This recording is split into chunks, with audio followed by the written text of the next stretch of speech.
Ready to teach में आपका स्वागत है। आज हम वर्कशीट नंबर 35 लेकर आए हैं। ये क्लास 10th की वर्कशीट है और विषय सामाजिक विज्ञान इतिहास, वर्कशीट नंबर 35 और इसमें विद्यार्थी का नाम आएगा यहाँ और यहाँ अध्यापक का नाम आएगा। आइए इस वर्कशीट को पढ़ते हैं और इसके क्वेश्चन आंसर्स नीचे हैं, उनको सॉल्व करेंगे लास्ट में। चैप्टर का नाम है यूरोप में राष्ट्रवाद का उदय। तो अब इसे हम पढ़ते हैं, इसके पॉइंट सारे। राष्ट्रवाद किसी उथल पुथल या क्रांति का परिणाम नहीं, अपितु एक लंबी चलने वाली प्रक्रिया का परिणाम है। यानी राष्ट्रवाद क्या है? एक लंबी चलने वाली प्रक्रिया का परिणाम है।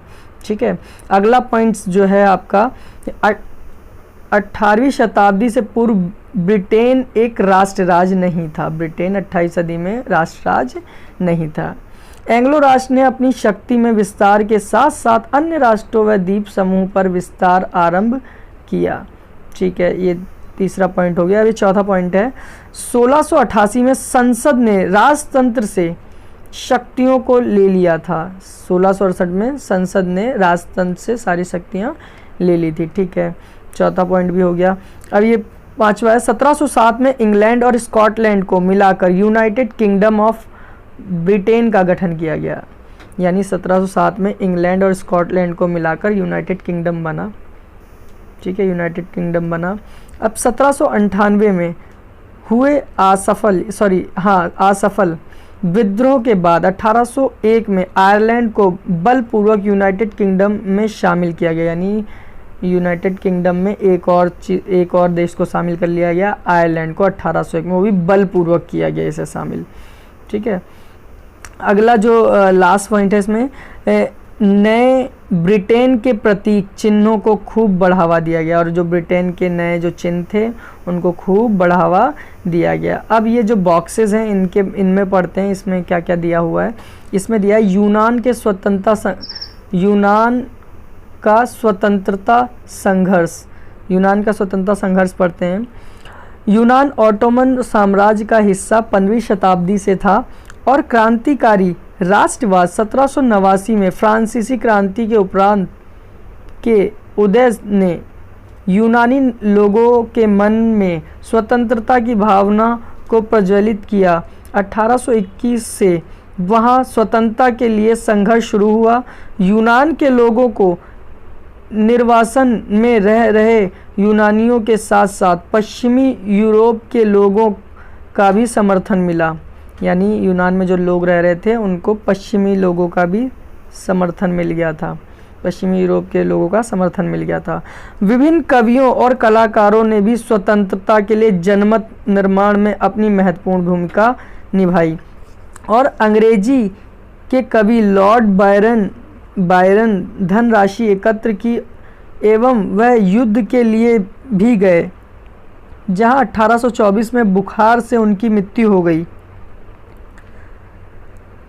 1824 में बुखार से उनकी मृत्यु हो गई और 1832 में कुस्तुनतुनियाई की संधि ने यूनान को एक स्वतंत्र राज्य के रूप में मान्यता प्रदान की। ठीक है, तो ये था यूनान का स्वतंत्रता संघर्ष। अब हम पढ़ते हैं राष्ट्रवाद और साम्राज्यवाद। बाल्कन समस्या।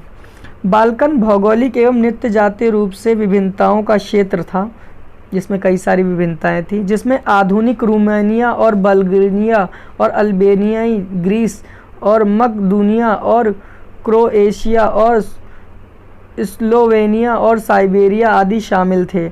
इन क्षेत्रों में रहने वाले मूल निवासियों को स्वेलव कहा जाता था। बाल्कन क्षेत्र का एक बड़ा हिस्सा ऑटोमन साम्राज्य के नियंत्रण में था। बाल्कन राज्य में रूमानी राष्ट्रवाद के फैलने और ऑटोमन साम्राज्य के विघटन से स्थिति काफ़ी विस्फोटक हो गई। एक के बाद एक उसके अधीन यूरोपीय राष्ट्रीयताएं उसके चंगुल से निकल कर स्वतंत्रता की घोषणा करने लगी। जैसे जैसे विभिन्न स्वेलव राष्ट्र समूह ने अपनी पहचान और स्वतंत्रता की परिभाषा तय करने की कोशिश की तो बाल्कन क्षेत्र गहरे टकराव का क्षेत्र बन गया। हर एक बाल्कन प्रदेश अपने लिए ज़्यादा इलाकों की चाह रखता है और इसीलिए यूरोपीय शक्तियों के बीच इन क्षेत्रों में कब्जा जमाने के लिए यूरोपीय शक्तियों के मध्य जबरदस्त प्रतिस्पर्धा रही है, जिससे वह समस्या गहराती चली गई। वह जिस कारण यहाँ विभिन्न युद्ध हुए, जिसकी परिणति प्रथम विश्व युद्ध के रूप में हुई थी। ठीक है, तो इस तरीके से हमने ये राष्ट्रवाद साम्राज्यवाद पढ़ लिया और यहाँ यूनान का स्वतंत्रता संघर्ष पढ़ा। अब इसके कुछ क्वेश्चंस हैं, ज़रा इनको करते हैं, समझते हैं। यदि आप कभी लॉर्ड बायरन की जगह होते तो यूनान के स्वतंत्रता संग्राम में किस प्रकार भूमिका निभाते? लॉर्ड बायरन ने क्या किया था? धनराशि इकट्ठी करी थी। देखिए ये रहा, ये दिखाया गया है, इन्होंने, ये रहा कवि लॉर्ड बायरन, ये रहा, इनका बुखार से मृत्यु हो गई थी। लॉर्ड बायरन धनराशि एकत्र की थी और इनका क्या हुआ था, ये बुखार से इनकी मृत्यु हो गई थी। बुखार से इनकी मृत्यु हो गई थी और 1832 में कुस्तुतुनियाई की संधि यूनान को एक स्वतंत्र राज्य के रूप में मान्यता प्रदान करी। तो कहा गया इस क्वेश्चन में, पहले क्वेश्चन में कहा गया तो आप होते तो क्या भूमिका निभाते? तो इसमें यही है कि जैसे कि सभी लोगों को जागरूक करते, राजा के शासन के खिलाफ जागरूक करते और धनराशि की जगह एकता बनाकर रखते और उससे लड़ाई करते, अपने हक की बात करते। बस यही हम कर सकते थे स्वतंत्रता संग्राम में। तो इस तरीके से पहले का आंसर हो गया। अब क्वेश्चन नंबर सेकंड, ब्रिटेन का राष्ट्रवाद किसी उथल पुथल या क्रांति का नहीं अपितु एक लंबी चलने वाली प्रक्रिया का परिणाम है, विवेचना कीजिए। देखिए, ब्रिटेन का राष्ट्रवाद किसी उथल पुथल या क्रांति को नहीं अपितु एक लंबी चलने वाली प्रक्रिया का परिणाम था। जी, ब्रिटेन के बारे में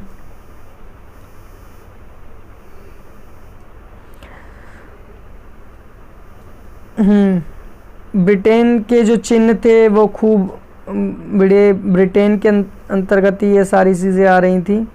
राष्ट्रवाद की उथल पुथल, क्रांति का परिणाम, ठीक है, ये जो पॉइंट्स हैं ये सारे इसी के अंतर्गत आएंगे, ये सारे इसी के अंतर्गत आएंगे। 28वीं शताब्दी में ब्रिटेन एक राष्ट्र राज्य नहीं था।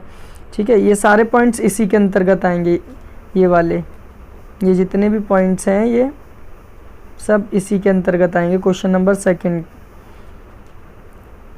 ये लंबी चलने वाली प्रक्रिया इसलिए कहा गया, सेकंड क्वेश्चन में जो बोला गया लंबी चलने वाली प्रक्रिया इसलिए कहा गया क्योंकि इसमें जो था काफ़ी सारे देश समाहित थे।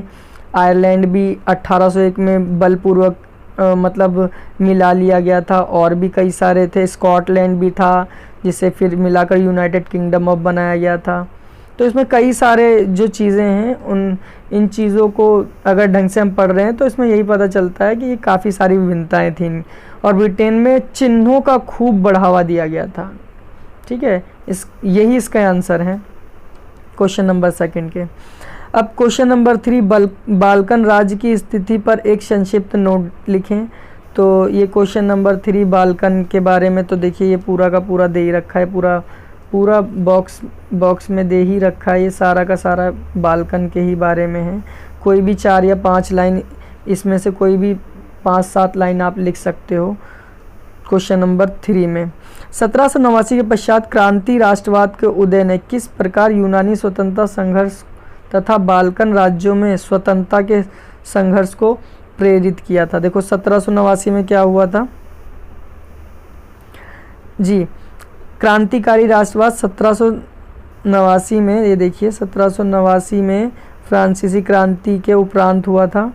ठीक है, फ्रांसीसी के उपरांत हुआ था और उनका उदय हुआ था। यूनानी लोगों के मन में स्वतंत्रता की भावना प्रज्वलित हुई थी। अब वो लोग स्वतंत्रता चाहते थे, यूनानी नगर राज्य के जो लोग थे वो चाहते थे कि हमें स्वतंत्रता मिले। ठीक है। तो इसलिए वो सारे एक तरीके से खूब आंदोलन कर रहे थे अपने राजा के खिलाफ, और अब उस राज शासन को वो ख़त्म करना चाहते थे। तो इस तरीके से, और इसमें सबसे बड़ी जो भूमिका अभी मैंने जिनके बारे में बताया था, ये लॉर्ड बायरन है, जो कवि थे लॉर्ड बायरन, जो धनराशि इकट्ठा कर रहे थे, जो मृत्यु से मर गए थे, इन्होंने काफ़ी सपोर्ट किया। ठीक है, तो इस तरीके से ये 4 क्वेश्चन थे इसमें, और मैंने चारों के आंसर लगभग आपको बता दिए हैं।